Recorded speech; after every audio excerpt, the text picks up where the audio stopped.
15 अगस्त 2019 को हमारे देश के प्राइम मिनिस्टर नरेंद्र मोदी अपने इंडिपेंडेंस डे के स्पीच में पहली बार इंडिया को $5 ट्रिलियन इकोनॉमी बनाने की बात करते, वो भी 2025 से पहले। $5 ट्रिलियन इकोनॉमी, इसका सपना संजोया है। तो ये वाला स्पीच उनके देने के तुरंत बाद ये न्यूज़ है पूरा वायरल हो जाता है। बहुत सारा मिक्स्ड रिएक्शन सामने आता है। कुछ लोग बोलते हैं कि यार ज़रूर होगा, मोदी जी कह रहे हैं तो कुछ सोच के ही बोल रहा होगा। कुछ लोग बोल रहे हैं कि यार ये बस वोट के लिए कर रहे हैं। 2025 से पहले इंडिया को $5 ट्रिलियन इकोनॉमी बनाना लगभग इम्पॉसिबल है, क्योंकि जो इंफ्रास्ट्रक्चर चाहिए वो इंफ्रास्ट्रक्चर अभी इंडिया में मौजूद ही नहीं है। और एज़ यूजुअल इसमें बहुत सारे आर्टिकल्स पब्लिश होते हैं, बहुत सारा मीडिया बहुत कुछ कहता है, लेकिन हमेशा की तरह ये मैटर भी धीरे धीरे क्लोज हो जाता है। लेकिन रिसेंटली 2022 में जब इंडिया ने यूके को पीछे छोड़ते हुए वर्ल्ड 5th लार्जेस्ट इकोनॉमी के रूप में खुद को इस्टेब्लिश किया, उसके बाद से ये फिर से ये क्वेश्चन लोगों के दिमाग में आ रहा है, क्या सच में 2025 से पहले इंडिया $5 ट्रिलियन इकोनॉमी बन पाएगा? और अगर बन पाएगा तो कितने साल तक बन पाएगा और कैसे बन पाएगा? उसके लिए कौन से नेसेसरी स्टेप्स है जो गवर्नमेंट को और हमें एज एन इंडियन उठाना पड़ेगा? तो वही हम जानेंगे आज के इस वीडियो में। वीडियो को एंड तक जरूर देखना। तो इंडिया $5 ट्रिलियन इकोनॉमी कब बनेगा, ये जानने से पहले हमें सोचना पड़ेगा कि यार हमें $5 ट्रिलियन इकोनॉमी आखिर चाहिए ही क्यों? अभी तो अच्छा खासा सब चल रहा है ना, तो फिर $5 ट्रिलियन इकोनॉमी काहे के लिए ज़रूरत है? तो $5 ट्रिलियन इकोनॉमी हमें ज़रूरत है सुपर पावर बनने के लिए, चाहे वो इकोनॉमिकल सुपर पावर बोल लो या फिर फाइनेंशियली सुपर पावर बोल लो या फिर मिलिट्रीली सुपर पावर बोल लो। हमें सुपर पावर बनने के लिए इकोनॉमिक्स का ज़रूरत है, क्योंकि अगर हम देखेंगे आज के टाइम पे दुनिया के जो टॉप 2 सुपर पावर है वो है यूएसए और चाइना। और यूएसए का जीडीपी कितना है? $21 ट्रिलियन के आसपास, और चाइना का $16 ट्रिलियन के आसपास। आज अगर चाइना यूएसए के आंखों में आंखें डाल के बात कर पाता है तो वो अपने फाइनेंस के दम पे। आज अगर चाइना चाहे तो दुनिया के किसी भी देश में डेट ट्रैप के थ्रू उस देश में अपना मिलिट्री एस्टेब्लिश कर सकता है। क्यों? क्योंकि चाइना के पास डेट देने के लिए भी पैसा तो चाहिए ना, वो पैसा चाइना के पास है।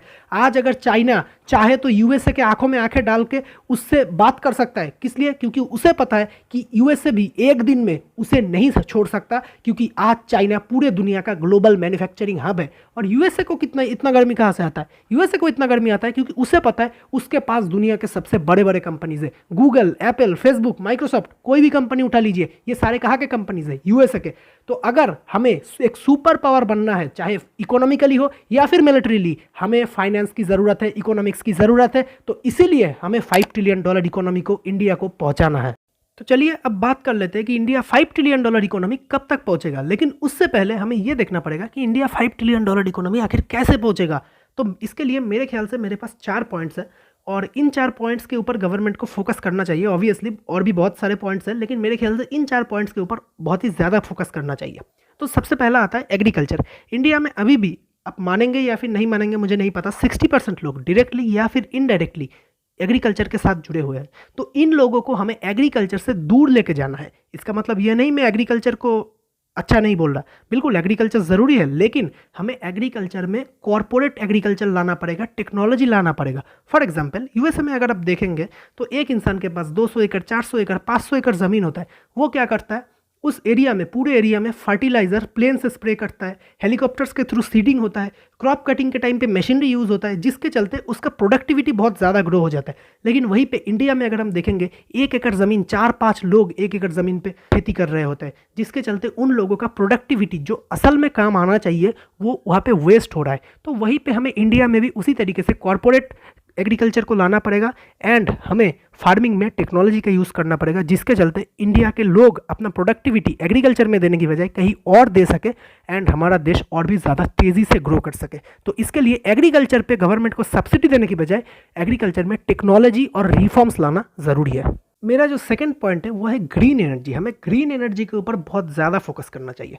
और green energy in the sense, यहाँ पे मैं सिर्फ ये नहीं बोल रहा हूँ कि घर के अंदर सोलर यूज़ होगा, फैक्ट्री के अंदर सोलर यूज़ होगा या फिर हाइड्रो पंप यूज़ होगा, ये नहीं। मैं बोल रहा हूँ व्हीकल के अंदर भी यूज़ होना चाहिए। जैसे हमारे देश के ट्रांसपोर्ट मिनिस्टर नितिन गडकरी जी, वो कार्स में ग्रीन हाइड्रोजन यूज़ करने की बात करते हैं, तो हमें उसमें भी काम करना चाहिए। ऑफकोर्स गवर्नमेंट कर रहा है, जैसे गवर्नमेंट ने 10% इथेनॉल ब्लेंडिंग का काम किया था पेट्रोल में, वो काम कर दिया है, अभी 20% का टारगेट रखा है।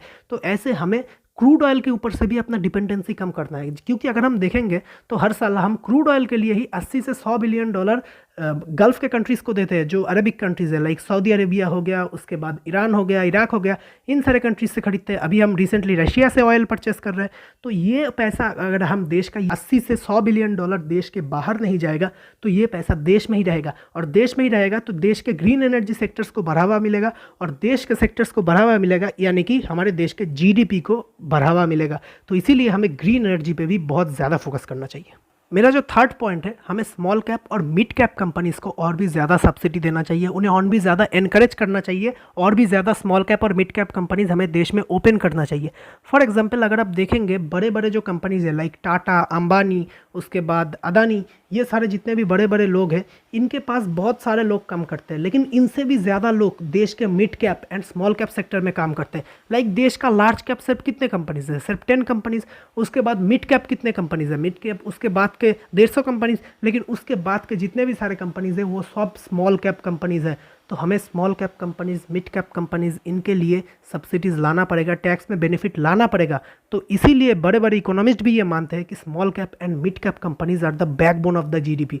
तो इसीलिए हमें small cap and mid cap companies के ऊपर और भी ज़्यादा फोकस करना पड़ेगा ताकि ये ग्रो हो सके, क्योंकि अगर ये ग्रो होंगे तो देश में एम्प्लॉयमेंट बढ़ेगा, एम्प्लॉयमेंट बढ़ेगा तो लोगों के हाथ में पैसा आएगा, पैसा आएगा तो वो लोग खर्च करना पसंद करेंगे, और अगर इतना खर्च करेंगे तो देश के अंदर के जो बड़े बड़े सेक्टर्स है लाइक टूरिज्म सेक्टर या फिर फूड सेक्टर, कोई भी सेक्टर ले लीजिए, वो सेक्टर ग्रो होगा एंड हमारे देश के जीडीपी में वो कंट्रीब्यूट करेगा। मेरा जो आखिरी पॉइंट है वो है गवर्नमेंट को टैक्स के ऊपर काम करना पड़ेगा। अब माने या ना माने, इंडिया में अगर आप देखेंगे करेंटली 30% टैक्स स्लैब चल रहा है। तो अगर आप 30% टैक्स इंडियन से ले लेंगे सिर्फ टैक्स के नाम पे, तो गवर्नमेंट, आपको समझना पड़ेगा कि इंडियंस ये देने में बहुत ज़्यादा हिचकिचाएंगे।